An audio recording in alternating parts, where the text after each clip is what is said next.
Hi, my name's Dave Loomis, and I'm the Executive Director of the Institute for Regulatory Policy Studies here at Illinois State University. The Institute was founded in 1997 with a threefold purpose: to support our master's degree program in electricity, natural gas, and telecommunications economics, to do public education and outreach, and to do applied research in public policy matters. As part of our education and outreach mission, we've created these video podcasts. And each month we're going to sit down with a key policy decision maker in Illinois that helps shape the innovative regulatory environment that we have here in Illinois. So I hope you enjoy each one. Thank you. Chairman Mathias, why don't you describe your current position and then your career leading up to that? Certainly. As I mentioned, I've never taken exactly a straight line in my career path. I'm a lawyer by trade, having graduated from the University of Michigan Law School. And then the current time, however, I am a senior consultant with PJM Interconnection, which is a regional transmission organization. PJM manages the electric transmission system in parts or all of 13 states in the District of Columbia. In northern Illinois, PJM manages the transmission system that's owned by Commonwealth Edison. A few years prior to going to do some work for PJM, I was chairman of the Illinois Commerce Commission. I was there at the turn of the past century, from about 1998 to 2002 or 2003. And immediately prior to that, I was retired. I was a friend of Jim Edgar and ran into him one day in the sidewalk in Chicago in the late 90s, and volunteered my services to him if he ever needed me to go to a board meeting or serve on a part-time board or something. And he called me a few weeks later and asked if I'd like to be on the Illinois Commerce Commission, so that's how I happened to be there. Prior to that, I had been in the financial services business, either as president or executive vice president or general counsel of a couple of companies in Chicago, New York, and Seattle. And of course, originally when I got out of law school, I went to work for the Illinois Legislative Reference Bureau as a bill drafter. At the same time, I was participating in a Ford Foundation program that was designed to study the Illinois General Assembly at the same time that you're working for it. So that was kind of how I got into state government, and then left state government for 20-some years, and then eventually came back. Yeah. Did you hold elected office in that time? No, I was never in elective office. I was assistant to Governor Ogilvie, for 4 years, and then went back into private practice, and then became director of the Illinois Department of Insurance under Jim Thompson for a couple of years, and then again went back into the private sector. You were an insurance regulator before becoming chairman of the Illinois Commerce Commission. What similarities do you see between insurance regulation and utility regulation, if any? Well, there's one major difference, and that is when you're director of the Illinois Department of Insurance, there's only one vote, and that's yours, as against when you're chairman of the Illinois Commerce Commission, you have to get 3 votes, yourself and 2 others. So that's a huge difference. But I think in some regards it's quite similar as far as the functions, the regulatory functions. There's more of a judicial function in the Illinois Commerce Commission than there was in the Illinois Insurance Department. For instance, in the Commerce Commission, when you have a so-called docketed procedure, a contested procedure, there are ex parte laws and so forth that you have to follow. When I was in the Illinois Department of Insurance in the late 70s, early 80s, there were no ex partes. I could talk with anyone and make the decision without worrying about who I could or could not talk to. And as chairman, you have special responsibilities versus the other commissioners. What are those special responsibilities that you have as chairman? Well, I think you're more of a spokesperson for the commission. I mean, you are looked upon as the leader of the commission, whether or not that's in fact the case. I think that's what most people would view the chairman's role to be. Yeah, also, and this is seldom talked about, but I think you have to be continually in contact with the governor's office to let the governor and the executive branch know not necessarily what you're doing, but when you're going to do something or what your thought process is. Again, mindful of the ex parte proceedings that you're subject to. And the other responsibility, of course, is a budgetary responsibility, that you're responsible for getting sufficient appropriations and so forth for the commission. When I was there, we had a very excellent executive director, actually two executive directors. One left and went on to other good things. And I think it has to be a good relationship between the executive director and the commissioner, the commission chairman. And unfortunately, I was able to be able to work well with some two excellent executive directors. You had come in as chairman in an era not that far after the '97 Restructuring Act.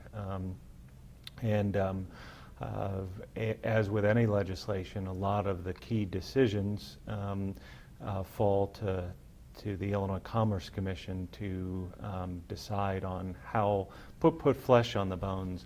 What were some of the key decisions that you had to make while you were chairman of the commission? Well, you're absolutely right. The electric restructuring law was enacted in, I think Jim Edgar signed it in November, December of 1997, and I came into office in the spring of 1998. So one of the things that was absolutely apparent and necessary from my part was to try to understand an act that was extremely complex, very long, and very detailed. And I was doing this at the same time that many members of the staff of the Illinois Commission were doing.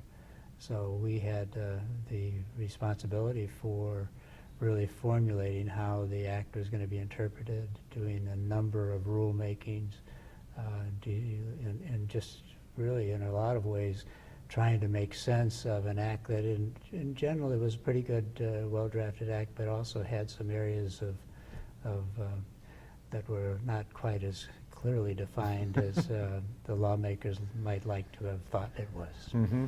So you came in during that time and as chairman after the 97 Act had been passed, so you weren't able to kind of influence or be a part of it. That ship had already sailed by the time you came in as chairman to then say, well, okay, how are we going to interpret this? How do we move forward on That's things? absolutely right. I had no knowledge really of the act. I was skiing much in 1997 after I'd retired in the fall or in the winter when the law was enacted.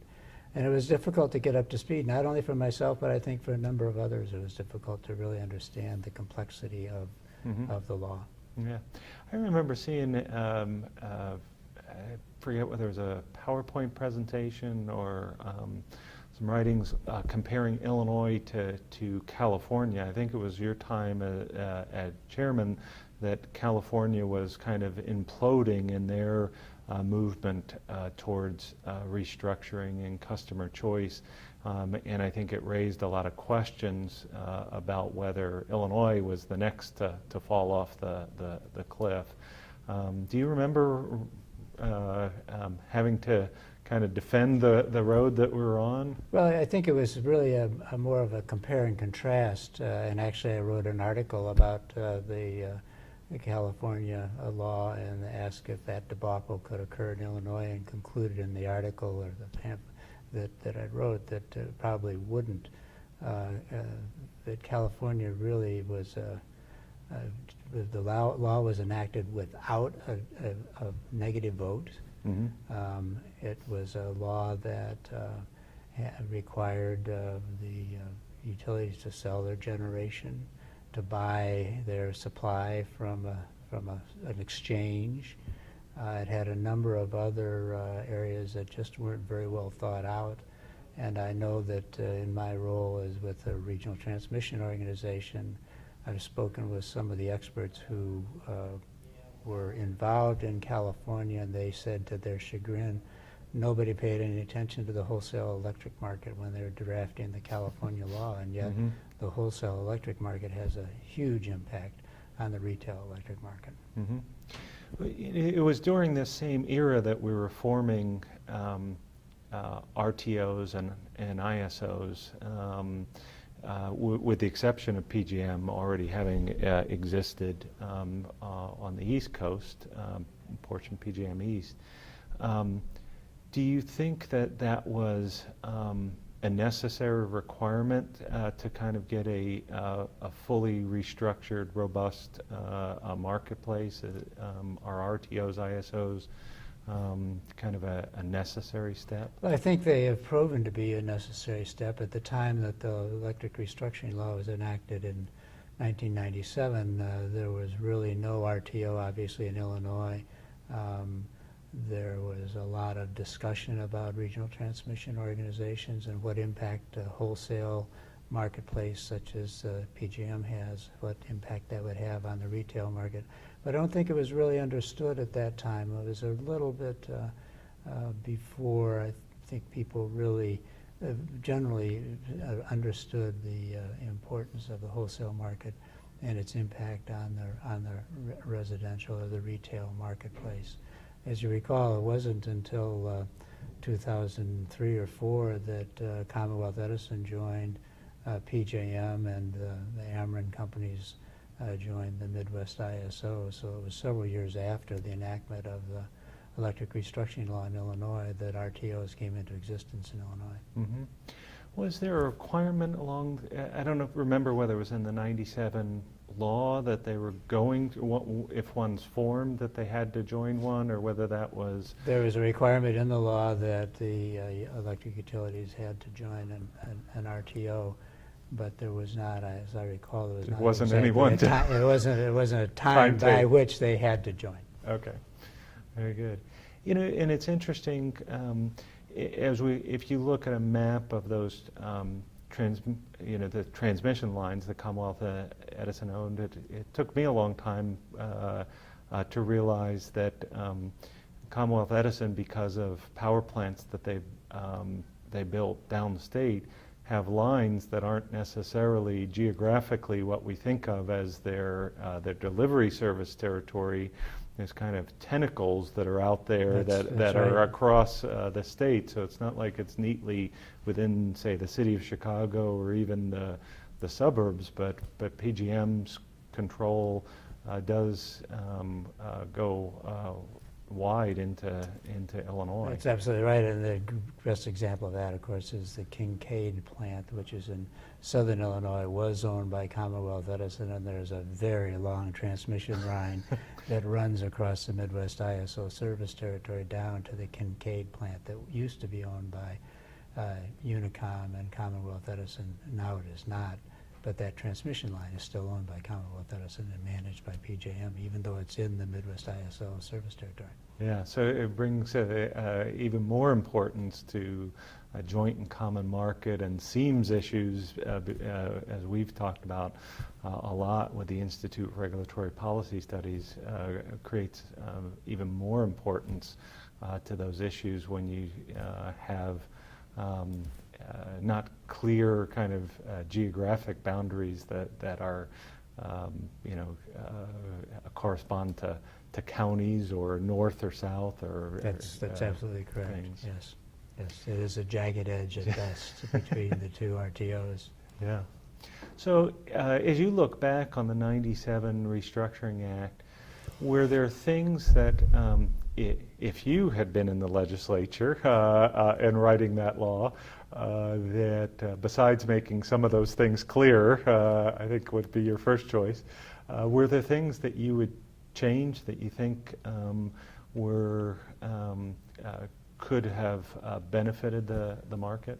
Well, I'm sure there were, but the position that I was placed in after coming into office after the law was enacted was more to attempt to determine what the goals of the law were, and then to work towards the fulfillment of those goals. And I did an article where I asked in writing the chief executive officers of the 6 or 8 or 9 electric utilities what the goals of the 1997 electric restructuring law were, and the responses I got were quite different from the CEOs of the electric utilities as well as the CEOs of the alternative electric suppliers. There was no agreement on what the law was intended to do, and I think as a result, the language of the law reflected that ambiguity. Well, it is amazing that I think it was at least a 2-year process leading up to the law, and it did seem to be maybe collaborative is too strong a word, but there were a lot of parties that had a lot of influence and wanted particular things and made compromises in other areas, as is typical in legislation coming forward. But one of the things was the lower rates for residential customers, what eventually became a 20% rate cut for Commonwealth Edison and Illinois Power customers. But then as we came at the end of that 10-year rate cut and then freeze, of course, then we have this large rate increase. Was there a way to avoid that? Could we have done that better for residential customers? Well, the expiration of the rate caps occurred 2 years later than the law provided originally, as you may recall. I remember going over to the Illinois General Assembly and saying to a few state senators and representatives, I said, you do not want to extend the rate caps beyond, I believe it was 2005. Because these are rate caps, but as a practical matter, they're looked upon as there would be no change in the rates. And if you allowed the rate caps to expire, rates would go down in 2005. Well, what happened was that between 2005 and 2007, the landscape changed dramatically. Prices went up, and so the rate caps came off at an inopportune time from the electric utilities perspective because their costs were significantly higher than they would have been 2 years before. But at the same time, they'd made 2 years more of profit that they might not otherwise have made because they would probably have had to be in a more competitive environment 2 years earlier. So we come to the end of the caps. And we have to figure out how to procure supply for those residential customers and ultimately decide on an auction process that results in very high prices. I think you've already alluded to the fact that wholesale prices had gone up dramatically during those 2 years. Was it the mechanism of the auction? Was it just the coming to the market at the wrong time of things? What were the influences that caused the horrific price increases that made big, bold headlines on the newspapers for quite some time? Well, I would have to defer to the subsequent chairman of the commissions as to what happened in, I think it was 2006, 7, and 8. The so-called default procurement process was dramatically changed, and I think that reflected basic underlying wholesale prices, which were going up because basically the cost of supply, the cost of the natural gas and coal was substantially increasing. But as to the exact reasons as to why the so-called the different type of default procurement process was enacted, I have to defer to the legislators who are involved there. I know the Attorney General had a great deal involved with that.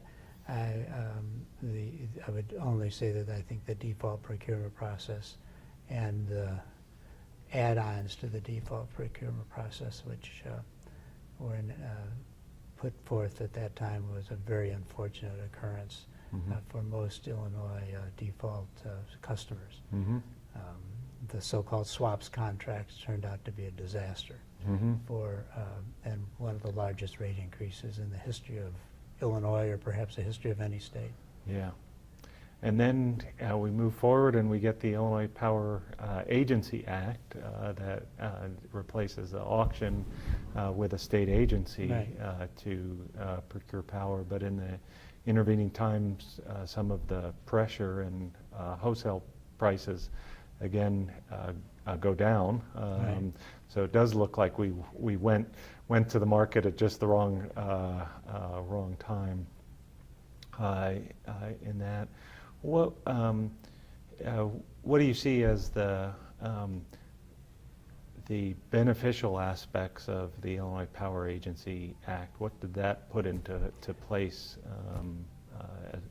in electricity markets? Well, I think you cannot overemphasize the role of a person or people. And I think that Illinois has been blessed with excellent executive directors of the Illinois Power Agency. They've really done their homework. They've really tried to do a good job. There've been no question about the integrity of the agency, the integrity of the process, or the prices which have been obtained. And so I think that the people who have worked there, primarily the executive director of the power agency, sets the tenor, and I think we've been very fortunate to have really good people there who have taken an act or a process that could have been a disaster and really made it into something that Illinois should be very proud of, regardless of whether you like the Illinois Power Agency or the uniform clearing price or however pay as bid or whatever you like. I think that they've done as good a job as they possibly could. The other thing I think is that you can see that the suppliers who have to bid in the default procurement process have stepped up to the plate and tried to make it work. And it also shows that if the rules are set and determined and everybody's playing by the rules, regardless of if the rules dramatically change, as they did with the Illinois Power Agency, as long as the rules are determined and you have people who are operating in good faith, the system can work. It seemed like that was, kind of a defining moment because in addition to kind of California imploding and people looking at whether Illinois was going to implode in a similar way, it was then when those rate caps came off and you had big headlines looking for a legislative fix that could have gone a different direction than it did, but rather it affirmed competitive markets and customer choice as a means forward. Do you were there any other kind of defining moments as you look back over these years of kind of critical junctures? Well, no, I think there have been a number of critical junctures, but there have been so many of them that I think you kind of you don't pay too much attention to them as maybe we should have. I mean, the enactment of the law was a huge event. I think I would like to think that the development of the law and the regulations by the Illinois Commerce Commission was a constructive event. I would also say that the participants, whether you're an alternative electric supplier or the Commonwealth Edisons or the Amerons of the world or the other utilities, they've really tried to make it work. That's been the goal, is to make the electric restructuring law function properly and not throw wrenches in there to make certain that it doesn't work. So I think it's been really a good faith effort on the part of almost all the participants to see that the goal, whatever the goal may be, and each entity may define it differently, but that the law does function as it's supposed to, or the goals as however they're defined by the various parties are achieved. Mhm. You know, we've had phenomenal customer switching with municipal aggregation here more recently. Could we have seen that kind of change earlier in Illinois, or was it just the kind of the right time by which we had made progress to Well, this I point? think you had a number of changes in the law where you had, unit billing by Commonwealth Edison. You had, the utilities stepping up to the plate to do some functions that they had not been required to do before that really allowed for retail choice. And then the aggregation was, I think, a direct result of some of the excessive charges that were put upon the Illinois Power Agency, and they were forced to collect. It really provided an economic incentive for some municipalities to aggregate and to get out from under the default prices of the Illinois Power Agency. The prices that the Power Agency was, in fact, required by law to charge. Mm-hmm. Do you think, I'll ask you to be a forecaster here, do you think as those, some of those charges go away, will we see kind of municipal aggregation kind of go away? And was this a certain time period, or now that municipalities have gotten used to the process, lured in by maybe some big differentials, is it a process that's kind of here to stay, even if the margins aren't as great as they once were? I think that's a very good question, and I don't know the answer to it. It will have to see how it develops. There's no question that municipal aggregation was furthered by the lack of a competitive default rate offered by the Illinois Power Agency, and therefore the customers who are receiving their supply as a result of the procurement by the Power Agency were looking for an alternative, a lower cost alternative. Mm-hmm. Now that price differential has diminished, it will be interesting to see if municipal aggregation will continue. But certainly the aggregators have their foot in the door, and that's something that I think every marketer would like to have, is to have to hold on to their customers rather than go out and acquire new customers. It's a lot easier to keep somebody rather than go out and acquire a new customer. Yeah. The acquisition charges alone are substantially less. Yeah. Well, let me turn our attention to telecom. You had some big decisions in telecommunications as well, and let me just ask a general question. As chairman, the Illinois Commerce Commission, you've got multiple different industries to have to deal with, and I suppose it's a luxury if you're chairman during an era when only one industry have the big things and it's business as usual, and the other one, so you can kind of focus, if you will. But you didn't seem to be blessed in that way during your tenure. So what were the major telecom issues that came up when you were chairman? Before answering that question, let me just make a comment that endorse what you just said, and that is, I don't believe that any regulated entity understands how many acronyms there are in the electric utility, the natural gas utility, the telephone utility, the water utility, the railroads.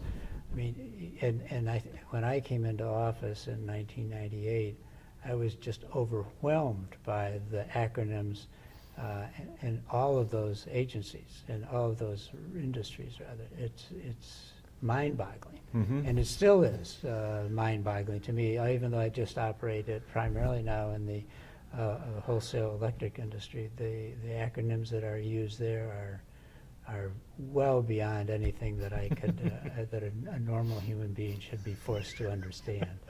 And when you add all those industries together, and then expect the Illinois Commerce Commission commissioners and staff to understand them, it's really beyond comprehension. Mm-hmm.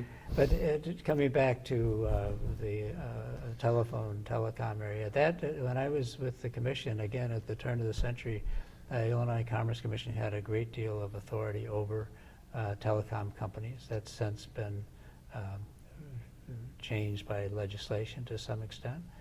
We also had a major acquisition by Southwest Bell Telephone Company of Ameritech, which is a very contentious proceeding, followed by a total breakdown in service by Southwest Bell and Ameritech. Mm-hmm. So those were interesting times. Mm-hmm. I would also note that this is a little bit difficult to understand, certainly for my children and grandchildren, that at that time cell phones were really kind of a novelty. Mm-hmm. And the internet also, people were just kind of getting used to it. So at the turn of the last century, we were really talking about landlines and maybe these very bulky, big walk-around mobile telephones. So there's just been a huge change in technology that we've all experienced in the past 6 or 8 or 10 years, certainly since the turn of the century. Mm-hmm. And so during the telecommunications merger with Southwestern Bell buying out Ameritech, they have to come to each of the state commissions to ask for permission for the merger, and you have the right to set certain conditions. That's correct. Along with that merger, and if I remember correctly, there were quite a number of conditions that were placed on that merger. Yes. We had each one of the 5 states that regulated Ameritech had to give their prior approval before the merger could proceed, and the buyer, Southwest Bell, which is now AT&T, would not go forward unless they received all of those consents by the various public utility commissions. Also, the federal regulatory agencies had to agree to the purchase as well. Mm-hmm. And that was a very contentious proceeding. We saw interesting lawyers and legal work over a period of almost a year. And then the difficulty was that once the merger was approved by all the states and by the federal regulatory agency, Southwest Bell decided they would dramatically change the way their company was organized. And they, instead of having Ameritech folks continue to report to Ameritech folks and PacificTel folks report to PacificTel, Southwest Bell decided that the marketing people should report to San Antonio from Chicago and from Madison and from San Francisco and so forth, and the operations folks should report to San Antonio. So they broke down all of the traditional organizational structure, implemented a new organizational structure, and the world literally, as far as the telecom business, came to a halt for Southwest Bell because I had my neighbors saying that they had asked for a repairman to come out to their home to repair their phone 30 days ago. Wow. And they hadn't gotten anyone to even respond to their request. So there was a total breakdown in service. And we attempted to right that as quickly as we could. As a matter of fact, we had invited the head of the acquiring company to come in, and we had every utility regulator from every one of the 5 states in the meeting room to talk to this gentleman concerning the reduction in service. Yeah. And there were fines involved. $30 million in Illinois alone. Wow. Thanks to Commissioner Harville, who is a member of your, or a graduate of your university as well. Yes. Terry was very adamant that they should pay a fine if they would, and this was before the order was entered. He said if their service deteriorates, they should pay a significant fine, because they said that their service would not deteriorate. As it turned out, it did, and they paid that fine as well as many others. You know, you mentioned about the 5 different states, and I've heard it said by people in the press that there's kind of a jockeying to be the last commission to approve something, with the thought that you would extract better terms from the companies than the commission that goes forward. Is there any truth to that? Do you really get a choice, or is it the company's choice, or how does that all kind of work? Or can you get most favored nation status with whatever the other state gets? We want that too. Well, I think you do pay attention to what's occurring in other states, but as far as trying to get one thing more than Ohio got, or one thing more than Michigan got, that was never in my playbook. Mm-hmm. And I don't think in the Illinois Commission's view. I will say that the feds would not act until the states acted. Okay, so they were going to be the last. They wanted to be the last ones to approve that. When we look at the telecommunications industry, one of the big questions is to say, when is it competitive? And when is an industry competitive? And then how much regulation is required as competition increases. And we kind of struggle with this both on the legislative side to enact laws that say, okay, this is the bar in which it's competitive, and here's what regulatory relief comes along with these types of things. Did you get involved in those kinds of discussions of what does it, how competitive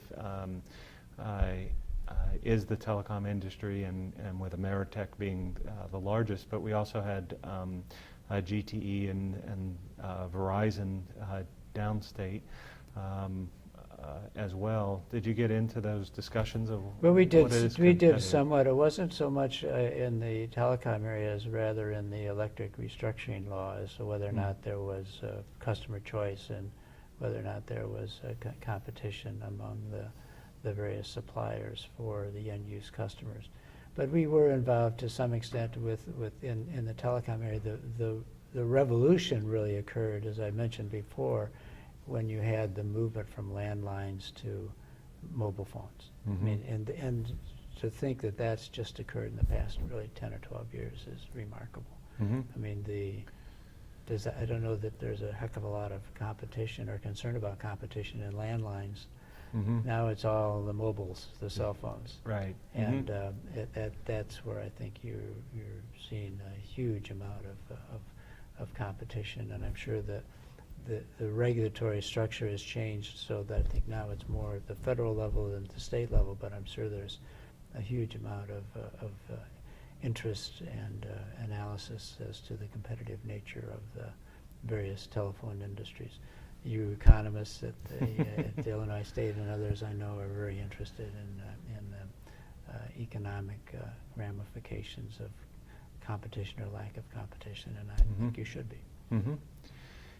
As you look at that phenomenon of new technology, wireless taking place, do you think is there an analogy that we look forward to on the electric side?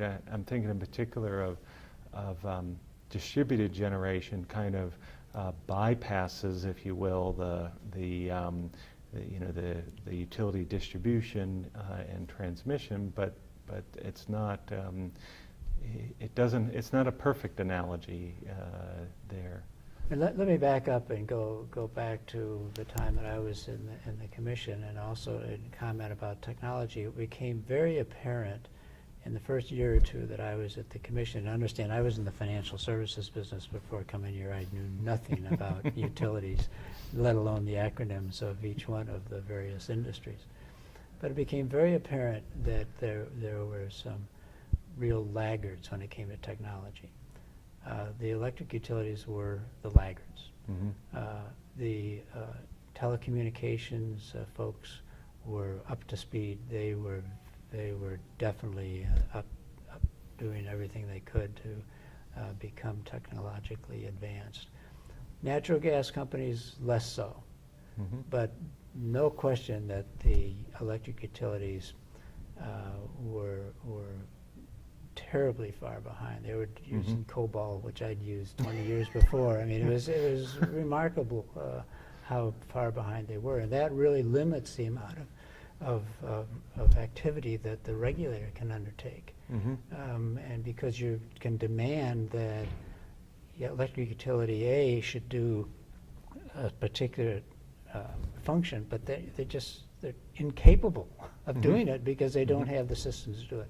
I think that's dramatically changed. I think that the electric utilities are now coming up to speed, and they're being forced to come up to speed because of the competition from the alternative electric suppliers. And I think you're now seeing with the smart meters and so forth a real effort by electric utilities to really increase the amount of technical capabilities which they have. Technical capabilities that are different but are much more advanced still in the telecom area. And you don't have to answer this question if you don't want, but since we've had a recent smart grid bill, and since you're not in the midst of any of those proceedings, that dramatically changed the way the utilities are regulated, and some would say the discretion of the commission. Do you think that is that a positive change, a negative change, or a necessary thing in order to get investment and move forward, as you say, from the laggard status to push us forward? Well, let me answer that by not answering it, but make this comment. Before there was the electric restructuring law, you had electric utilities that were integrated totally. You had they owned generation, they owned the distribution, they owned the transmission, they controlled the residential customer and the commercial and industrial customer.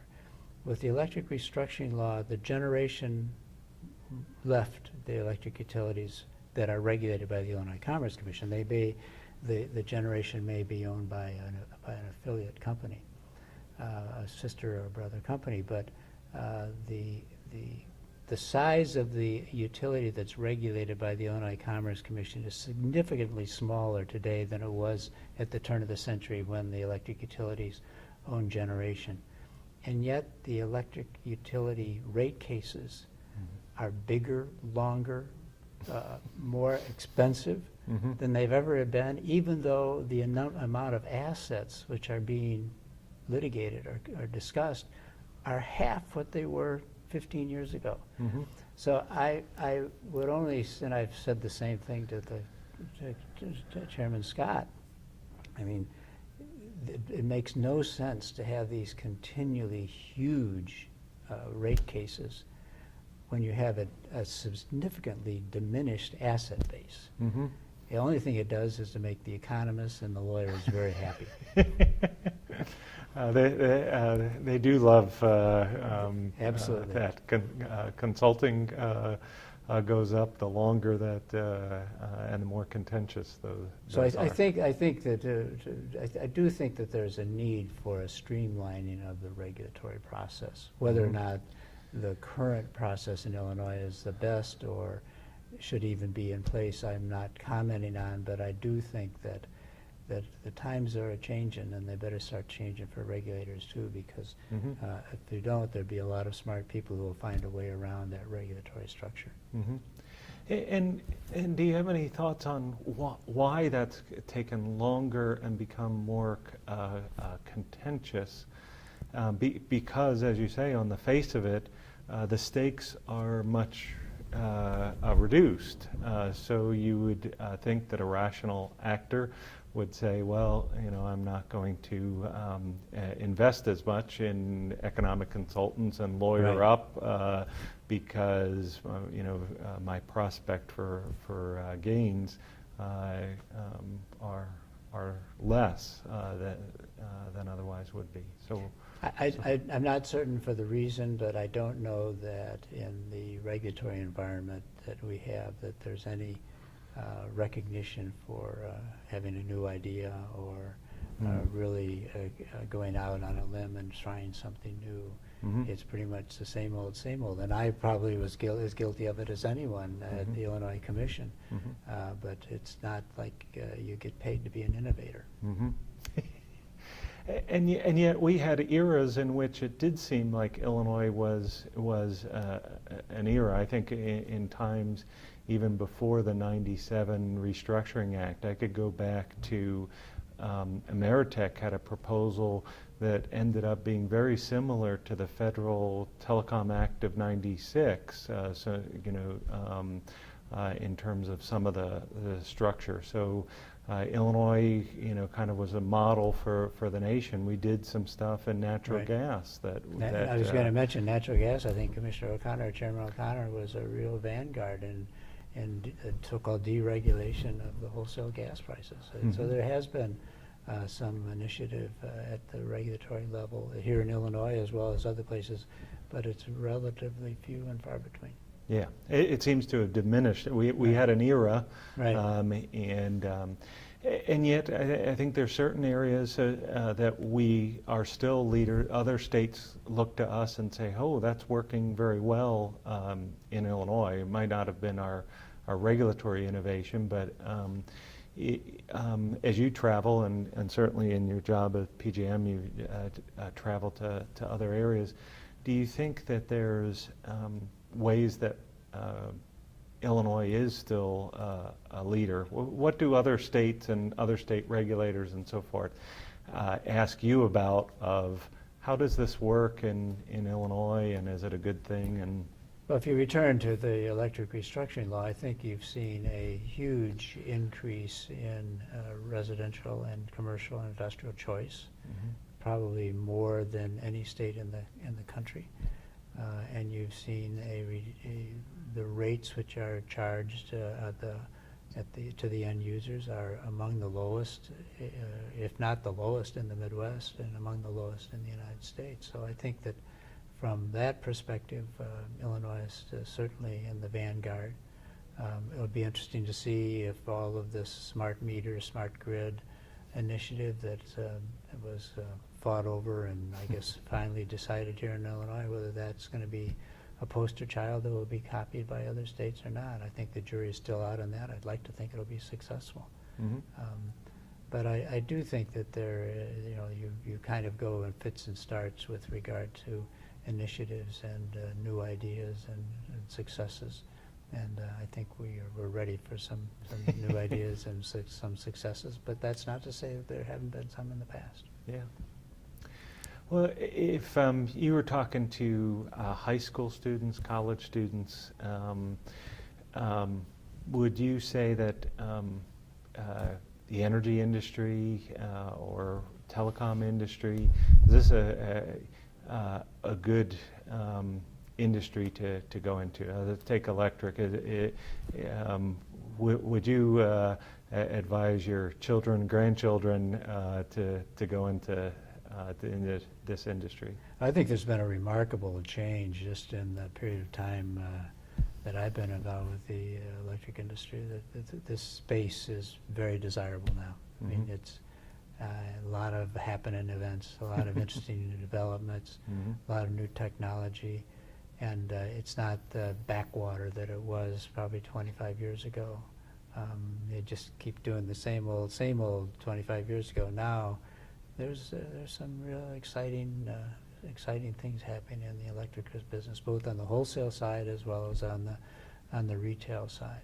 So I would encourage my grandchildren and your students and others to become involved. The same way in telecom, I think that's a wonderful area in which to become involved. And telecom seems to be slipping over into software development and so forth.